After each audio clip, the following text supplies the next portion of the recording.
ప్రియం తీసుకెళ్తే నువ్వు తీసుకెళ్ళాలి, లేకపోతే నేను తీసుకెళ్ళాలి, ఇంకెవరు తీసుకెళ్తాడు రా? డబ్బులు తీసుకెళ్తే నేను తీసుకెళ్ళాలి, లేకపోతే నువ్వు తీసుకెళ్ళాలి. మనలా ఉన్న ఇంకోటి తీసుకెళ్ళుంటే ఏంట్రా నువ్వు చెప్పేది? నువ్వు బ్రతుకున్నట్టే,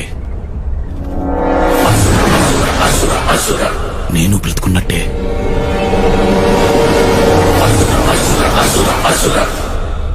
జై కూడా బ్రతికి ఉన్నాడంటావా?